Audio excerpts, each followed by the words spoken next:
Todo comenzó cuando mi abuelo falleció. Él vivía solo en el sur de Chile, cerca de Temuco, y la única familiar que le quedaba era mi madre. Le gustaba vivir en el campo, le gustaba tener su soledad, su tranquilidad, sus animales, su terreno. Era una persona de campo, una persona a la antigua. Pero mi madre, cuando se casó, nos tuvimos que venir a Santiago. La verdad, yo no lo recuerdo muy bien, compartí muy poco con él, pero sí recuerdo que era cariñoso, una persona muy cálida. Cuando fuimos al funeral de mi abuelo, nos percatamos de que tenía muchos amigos allá. Pero la verdad, nadie sabía muy bien de qué había muerto. Nunca presentó enfermedad, nunca presentó ningún dolor, nunca se quejó de nada. Pero los más cercanos a él sí manifestaron de que andaba muy extraño. Pero no extraño de un modo de salud, sino que más extraño como misterioso. Cuando estábamos en el funeral nos percatamos de que habían 3 personas con ternos de negro, en el cual nadie conocía, con corbata negra, lentes oscuros, no se lograba ver sus miradas y eran muy pálidos. Pero no le dimos mayor importancia, la idea de todo era despedir a mi abuelo, atender a las personas, que todo estuviera funcionando de la forma más correcta. Al terminar el funeral, estas 3 personas se acercaron a mi madre. Yo estaba con ella y escuché todo lo que conversaron. Estaban interesados en comprar el terreno de mi abuelo. Pero mi madre se molestó con ellos, ya que no era el mejor lugar ni el mejor momento para hacer una propuesta de ese tipo. Prácticamente los corrió. Dado que mi abuelo tenía su casa, su pertenencia, muchos recuerdos, yo me quedé con mi madre. La idea de todo era guardar las pertenencias de mi abuelo, atesorarlos. Y los animales, bueno, ya los tenía pensado vender. Entre todo ello también empezaron a llegar compradores, los cuales estaban interesados en los animales de mi abuelo. Pero yo, como nunca pasé tanto tiempo en ese campo, me puse a recorrer el lugar. Era un lugar bastante frondoso, con mucho pasto, con mucha maleza. Me alejé a tal punto que ya no veía la casa prácticamente, y fue cuando lo vi. Era un pozo lleno de maleza, con lo que parecía estar tapado de una forma improvisada con unas maderas. Con mucho cuidado logré sacar la maleza y las tablas que estaban tapando el pozo. Tenía bordes de piedra muy bien forjados, muy redondos, aproximadamente de 4 por 4. Me llamó mucho la atención, ya que se sentía un silencio absoluto.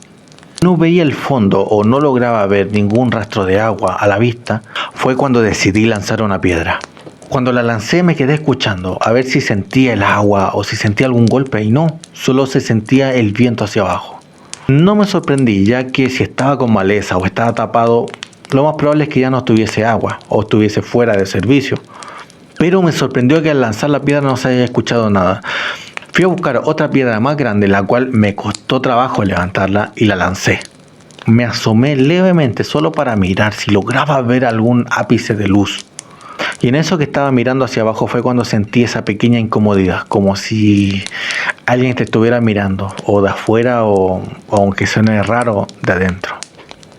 Fue una sensación de no estar solo, como de estar prácticamente acompañado. Cuando volví a la casa le pregunté a mi madre por el pozo y ella me dijo que sí, efectivamente, ella lo conocía, pero dijo que nunca había tenido agua. De hecho me mencionó que mi abuelo siempre iba a botar basura a ese lugar, pero que a ella nunca la dejó acercarse al pozo. La verdad es que mi mamá estaba tan ocupada y con el luto de mi abuelo que no la quise seguir molestando o preguntando más con respecto al pozo. Esa noche me costó mucho dormir, no lograba sacar de mi mente ese pozo y la incomodidad que llegué a sentir cuando me asomé hacia él. Al día siguiente fui a la tienda y compré un rollo de cuerda de 100 metros y le amarré una especie de plomo, solo para ver hasta dónde llegaba la cuerda. Cuando llegué al pozo comencé a bajar la cuerda para ver hasta dónde llegaba. Lo hice lentamente para sentir cuando tocara el suelo. Pero para mi sorpresa llegué hasta el final de la cuerda, eran 100 metros y aún no tocaba el piso. Pero me di cuenta que con 100 metros no bastó. Fui a la tienda a comprar otro rollo de cuerda y fue cuando el vendedor me reconoció. Yo no lo conocía, pero él dijo que conocía a mi abuelo, que lo conocía muy bien, que eran muy buenos amigos. Me contó que mi abuelo una vez había ido a comprar 10 rollos de cuerda, lo que equivalía prácticamente a 1 kilómetro, y me sugirió que lo buscara en el cuarto de herramientas para que no tuviese que comprar más cuerda. La verdad es que lo que me dijo me llamó mucho la atención. ¿Será que mi abuelo también habrá hecho este experimento? Fui al cuarto de herramientas y efectivamente ahí estaba la cuerda. Era muy pesada y muy grande, así que tuve que tomar una carretilla y llevar la mitad de la cuerda y después la otra mitad. Ya llegando al pozo nuevamente amarré el plomo y comencé a bajar la cuerda. Tuve que hacer una especie de palanca con un árbol, ya que la cuerda se ponía demasiado pesada al bajar. Pero esta no tocaba fondo, me tenía muy intrigado y ya me estaba empezando a asustar. Llegué hasta el final de la cuerda y la terminé amarrando con mucho cuidado en el árbol. Llegué hasta el final de la cuerda y con mucho esfuerzo logré amarrar esa cuerda al árbol. El árbol ya estaba muy ladeado por la tensión que generaba la cuerda. Me daba la impresión de que esa cuerda en cualquier momento se iba a deslizar por el árbol o se iba a cortar por la tensión que tenía. Me acerqué al pozo para mirar hacia abajo y ver la tensión que tenía la cuerda, y fue cuando pasó. Poco a poco la cuerda comenzó a tener más y más tensión. Esto lo podía distinguir porque el árbol cada vez sonaba y crujía más y más. Era como que si alguien la estuviera jalando. Me alejé rápidamente ya que me percaté que el árbol prácticamente ya no daba más, y fue cuando sucedió. El árbol se salió de cuajo. Pero como el árbol era más grande que la anchura del pozo, se atascó en los bordes. Poco a poco el árbol empezó a ceder, como que si fuese una rama liviana, algo ligero de romper.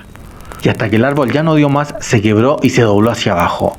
Me tuve que tomar un tiempo para respirar y relajarme, ya que tuve mucho miedo y no me atreví a ver cuando el árbol iba cayendo. Al pasar el rato me relajé y logré acercarme al pozo, y solo había lo de siempre, un pozo sin fondo, con mucho eco. Cuando llegué a la casa a contarle a mi madre lo que había sucedido, me percaté que estaban nuevamente estas 3 personas con ternos de negro, con corbata negra, sus lentes oscuros, muy pálidos, estaban conversando con mi madre.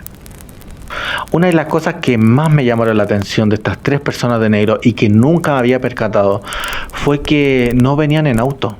Y el paradero más cercano estaba a 15, 20 minutos caminando a pie, como para tomar un bus. Cuando hablé con mi madre, ella me comentó que el terreno ya estaba vendido. Yo le comenté lo que había pasado con la cuerda y con el árbol, y la verdad no me creyó mucho, y como estaba de noche, ya no era imposible ir a ver ese pozo, y al otro día temprano ya nos debíamos ir. Al día siguiente llegó el camión de mudanza y nos llevamos todas las pertenencias de mi abuelo, o las cosas que para mi madre significaban mucho. Cuando ya íbamos de camino por el sendero establecido, me percaté de que efectivamente se veía el pozo a lo lejos, y estas 3 personas de negro estaban al frente de él. Pero lo que realmente me dio miedo fue cuando me di cuenta que uno de ellos estaba bajando por el pozo.